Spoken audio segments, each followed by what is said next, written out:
బాగా అంటే కేంద్రంలో ఉన్నటువంటి బలంతో అధికారంతో దాదాపుగా అన్ని దీంట్లో వాడుకున్నారు. కానీ ఇక్కడ ఏమైందంటే బీజేపీకి మైనస్ కూడా ఎక్కడ పడ్డదనంటే ఇక్కడ ప్రధానంగా ఈ స్థానిక సంస్థలలో ఏదంటే లోకల్ లీడర్షిప్ తోటే ఉంటుంది కనుక వీళ్లకు గ్రామ స్థాయిలో పటిష్టంగా వాళ్ళకు క్యాడర్ లేదు.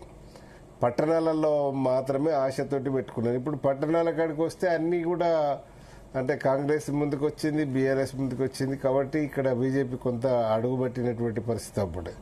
రెండవది, ఈ మధ్యకాలంలో ఇంకొక మైనస్ ఏంటంటే బీసీ రిజర్వేషన్స్ అంశం కూడా మనము తీసిపారేయడానికి లేదు. ఎందుకంటే 42% రిజర్వేషన్స్ విషయంలో కాంగ్రెస్ అసెంబ్లీలో తీర్మానం చేసి ఇక్కడ ఇప్పుడు నీకు కేంద్రంకు పంపితే కేంద్రము తొక్కిపట్టిందనే ప్రచారం కొంత బీసీ సంఘాలు చేసినటువంటి ప్రచారం కూడా బీజేపీకి మైనస్ లో పడ్డటువంటి పరిస్థితి అవపడతాడు. ఎందుకంటే నిన్న జరిగినటువంటి ఎన్నికల్లో బీసీ రిజర్వేషన్ అంశం డెఫినెట్ గా అది అంశం ఉన్నది. ఎందుకంటే బీజేపీ ఎప్పుడు కూడా బీసీలకు వ్యతిరేకమైన పరిస్థితి వస్తున్నది. ఆ పరిస్థితి డెఫినెట్ గా ఉన్నది. తర్వాత రెండో అంశం ఏంటంటే విభజన, మనకు 2014లో విభజన చట్టాలను ఏదైతే ఇప్పుడు మనకు ఎక్కడైతే మనకు హామీలను ఇచ్చేసారో తొంగల దొక్కిర్రు. నాడో కేసీఆర్ మాట్లాడతలేడు, కేసీఆర్కి అహంకారి, కేసీఆర్ రిసీవ్ చేసుకుంటలేడు కాబట్టి అభివృద్ధి కావడం లేదని చెప్పారు. మరి ఇప్పుడు ఏమైంది, రేవంత్ రెడ్డి అయితే నీకు అధికారంకి వచ్చినాక వెరీ నెక్స్ట్ డేనే మోడీ మా పెద్దన్న లాంటి వాడు అని చెప్పి సంబోధించిండు. తర్వాత దాదాపు 60-62 సార్లు వివిధ అభివృద్ధి కార్యక్రమాల కొరకు వాళ్ళకు విన్నపాలు ఇచ్చారు. ఇక్కడ రీసెంట్గా బడ్జెట్లో కూడా కొంత తెలంగాణ విషయంలో కొంత చేసేప్పుడు బడ్జెట్ యూనియన్ బడ్జెట్ మొన్న ప్రవేశపెట్టిందంటే తెలంగాణకు జరిగిన అన్యాయాన్ని కూడా ఇక్కడ ప్రజలందరూ గుర్తించారు. నీకు అది బీజేపీ నీకు మిగతా దాంట్లో దూసుకపోకపోవడానికి వెనుకబడడానికి కారణము ఈ యూనియన్ బడ్జెట్ కావచ్చు, బీసీ రిజర్వేషన్స్ కావచ్చు, అనేక అంశాలు కూడా బీజేపీకి నీకు అది ఉరితాళ్లాగా జరుగుతున్నటువంటి. ఇప్పుడు 8 సీట్లు ఒక్కటేసారి గెలిచిన పార్లమెంట్ సెగ్మెంట్లో గెలిచింది. ఇవాళ బీజేపీ ఒకటండి, బీజేపీ వ్యతిరేకంగా మాట్లాడడానికి చర్చ పెట్టిండ్రా? మీరేం మాట్లాడుతున్నారండి? ఒక పార్టీ చెప్పండి, ఏం మాట్లాడతారండి? కాంగ్రెస్ లో బీఆర్ఎస్ లో చెప్తాను కదా, కాంగ్రెస్ ప్రతినిధి చెప్పండి. మీరు చెప్పండి. ఇప్పుడు వెంకరెడ్డి యాంకర్ గారు చెప్పాలా? ఆయన అరే మేము బీసీ రిజర్వేషన్ అంశం గురించి చెప్తున్నాం. బీసీ రిజర్వేషన్ వెంకరెడ్డి గారు వినండి. బీసీలకు అన్యాయం చేసి మనం కాదు, రేవంత్ రెడ్డి ప్రపోజల్ చేసిండు, చేతులు దులుపుకున్నాడు. చేయాల్సింది ఎవరు? ఇప్పుడు ప్రపోజల్ ఇప్పుడు వెంకరెడ్డి గారు మీరు బీసీలకు వ్యతిరేకంగా పనిచేసారు కనుకనే మీకు అవకాశం ఇవ్వలేదు. లేకపోతే బీఆర్ఎస్ ఎందుకు సెకండ్ ప్లేస్ లోకి వస్తుంది? బీఆర్ఎస్ మీకు బీఆర్ఎస్ 100% బీఆర్ఎస్ సెకండ్ ప్లేస్ లోకి వస్తున్నది. మీకు వెంకరెడ్డి గారు మీరు ఈ పద్ధతిలో మాట్లాడితే మరి నేను వేరే పద్ధతిలో పోవాల్సి వస్తుంది.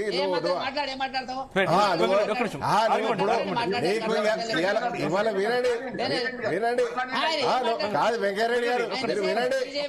ఇప్పుడు మీరు మీ బీజేపీ బీజేపీ వెనుకబడడానికి కారణాలు చెప్తున్నాం మేము. ఏది ఎవరు ఏది ఒక రెండు ఏది అరే ఎగ్జిట్ పోల్స్ చెప్తున్నా కదా. ఎగ్జిట్ పోల్స్ అంటే మీరు గతం కాదు ఎగ్జిట్ పోల్స్ గతంలో ఇచ్చినప్పుడు మీరు చేయగొట్టలేదా? మీరు ఎవరు మీరు చేయగొట్టిండ్రు? మీరు మీరు ఇంతకుముందు ఎగ్జిట్ పోల్స్ లో మీరు ఇచ్చిన దానికి మీరు చేయగొట్టే సందర్భం లేదా ఇప్పుడు ఇదే ఇప్పుడు ఈ ఆత్మసాక్షి ఆరా ఇచ్చినప్పుడు ఇదే పార్లమెంట్ లో వెంకరెడ్డి గారు ఏం మాట్లాడారు అరే దాన్ని వెంకయ్య నేనేం మాట్లాడలే. ఇప్పుడు నేను నీకు ఇప్పుడు కూడా మాట్లాడలే. నువ్వు నేనేం మాట్లాడలే. ప్రజలు తీర్పిచ్చిండ్రు. భద్రత ఉందని చెప్తున్నా. ఎగ్జిట్ పోల్స్ లో మీకు 3 to 4 మాట్లాడతారు పొద్దున్నే లేచి. అట్లాగా 3 to 5 వచ్చినప్పుడు ఎగ్జిట్ పోల్స్ లో వచ్చినటువంటి దాన్ని నేను ప్రస్తావిస్తున్నా. ఓకే రైట్ రైట్ వెంకటరెడ్డి గారు మీరు మాట్లాడండి. ఇప్పుడు మాట్లాడండి సార్, ఎంతసేపు మీరు వెంకరెడ్డి గారు డిస్టర్బ్ చేయకండి. మీరు ఇప్పుడు ఎగ్జిట్ పోల్ లో మీరు వినండి. మీరు ఎగ్జిట్ పోల్ లో వెనుకబడడానికి కారణం చెప్తున్నా. ఇలా బీసీలకు వ్యతిరేకంగా పనిచేసారు, యూనియన్ బడ్జెట్ లో తెలంగాణకు అన్యాయం చేశారని దాని మీద చెప్తున్నారు. వెంకటరెడ్డి గారు మీరు మాట్లాడండి. ఇప్పుడు మేము ఈ రెండు అంశాలే ప్రధానంగా మీకు మైనస్ అయినా, లేకపోతే 8 సీట్లు ఇచ్చిన ప్రజలకు 8 సీట్ల నుంచి గ్రాఫ్ ఎందుకు పడిపోయింది?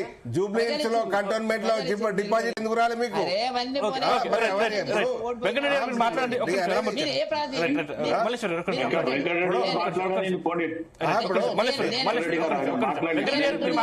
మీరేం మాట్లాడతారు? వెంకటరెడ్డి గారు మీరు మాట్లాడండి. నేను మిమ్మల్ని అడుగుతున్నానండి. ఆయన విశ్లేషకుడు ఒక పార్టీ ప్రతినిధి ముందు చెప్పండి.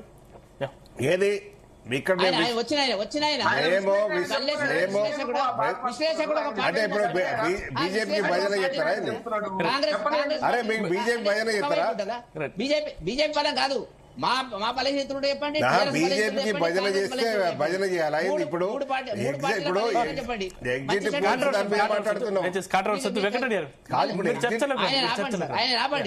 మేము ఆగిన వెంకరెడ్డి గారు ఆగండి. ఇప్పుడు ఈటల రాజేందర్ గారు మొన్న 2 రోజుల కింద పార్లమెంట్ లో బీసీ బిల్లు గురించి అడిగిండండి. ఆయన చదవడో పేపర్లు నాకు తెలియదు. రాష్ట్రపతి ఎన్నడూ అడిగితే ఏముందండి? మోసం చేసింది కాంగ్రెస్ బీసీలను. వెంకటరెడ్డి గారు ఆయన కంప్లీట్ చేయాలి. కంప్లీట్ చేయాలి. మీరు మాట్లాడండి.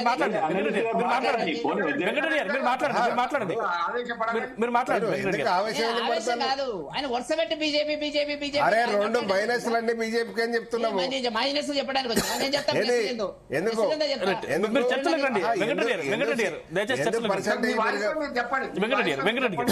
మీరు మాట్లాడండి. ఎంతసేపు మాట్లాడతాడు? మాట్లాడండి.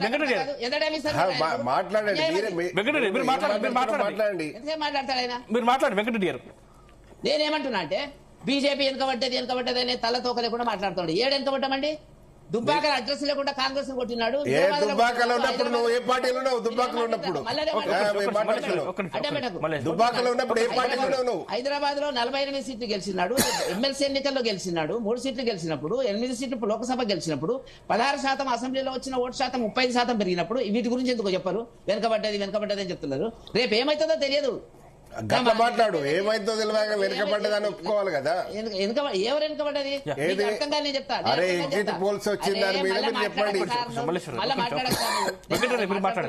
నేను మాట్లాడుతున్నా కదా. మీకు కంపారిజన్ రాదు, విశ్లేషణ రాదు.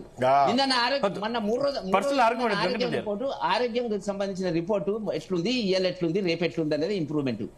మేము గతంలో ఎన్ని ఉన్నాయి మాకని మీకు తెలుసా? మాకు 2 స్థానాలు మాత్రమే ఉన్నాయి. ఏది మున్సిపాలిటీలు దేశంలోనే 2 స్థానాలు ఉండే. అర్థమైందా?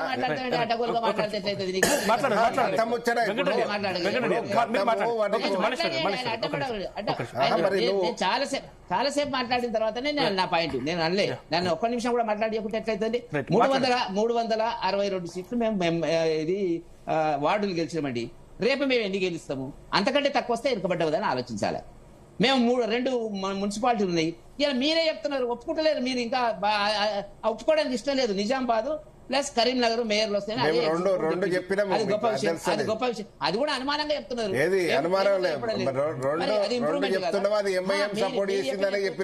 ఎంఐఎం మీ కాంగ్రెస్, మీ మిత్రులు కాంగ్రెస్ కు మేనమామ, టీఆర్ఎస్ వాళ్ళకి మేనమామ. అది చెప్పండి. మీరు మాట్లాడుతున్నారు కదా, మళ్ళీ మాట్లాడకండి. మళ్ళీ దేని మీద? మజ్లిస్ నాయకుల మీద ఈడీ రైడ్స్ కావాలని కాంగ్రెస్ మీ ముఖ్యమంత్రి గారితో ప్రకటన ఇప్పించండి.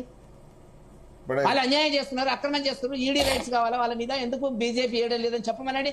ఏం మాట్లాడతారండి? మాట్లాడడానికి అర్థం పడతాం లేకుండా తీసుకొచ్చి మాట్లాడతారు. చెప్పమనండి. మీ మహేష్ కుమార్ గారిని మహేష్ గౌడ్ని చెప్పమనండి. ఇప్పుడు మా వాళ్ళు అనేక అన్యాయాలు ఆ చేస్తారు. శివకుమార్ గారు మరి చెప్పాలి, మీరు మేము మా మహేష్ కాదు. మీరు ఎట్లా మాట్లాడతారు? మీరు ఏ ప్రతినిధికి మాట్లాడుతున్నారు?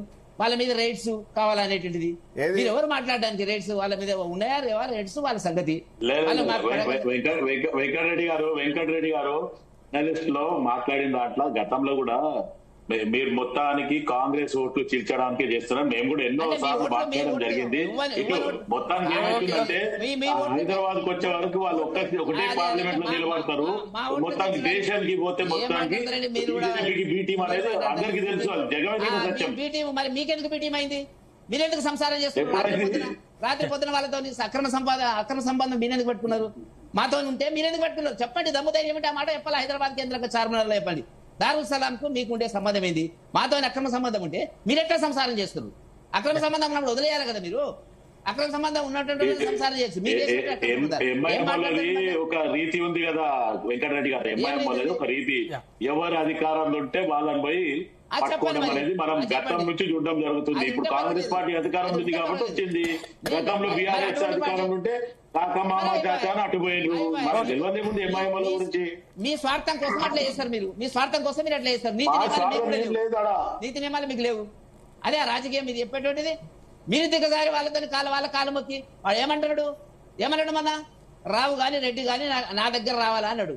రావంటే కేసీఆర్, రెడ్డి అంటే రేవంత్ రెడ్డి. అవును, అది ఇక్కడ ఏం మాట్లాడతారండి మీరు మాట్లాడడానికి? ఇప్పుడు సెంట్రల్ ఎంకరెడ్డి సార్ సెంట్రల్ చెప్పండి. సెంట్రల్ది కూడా చెప్పండి. అట్లే సెంట్రల్ మేము ప్రకటించినాము. బీసీ ముఖ్యమంత్రి అని ప్రకటించినాము. దమ్ము ధైర్యం ఉంటే. ఎవరు బీసీ ముఖ్యమంత్రి అని? బీసీ అధ్యక్షుడు బీకిరా మీరంతా? బీసీ అధ్యక్షుడు బండి సంజయ్ బీకింది ఎవరు? అదే అన్ని వస్తాయి. మీరు ఓకే రామూర్తి గారు, బీసీ ముఖ్యమంత్రిని సూర్యాపేటలో అనౌన్స్ చేశారు. మూడే విషయాలు నేను మాట్లాడి చెప్తాను. మూడే విషయాలు. ఇలా బండి సంజయ్ బీకింది ఎవరు? బీసీ ముఖ్యమంత్రి అని పేరు చెప్పడం కాదు కదా. బండి సంజయ్ కనుక ఉంటే కాంగ్రెస్ ముంగడికే రాకపో. మీరు బీసీ మీరు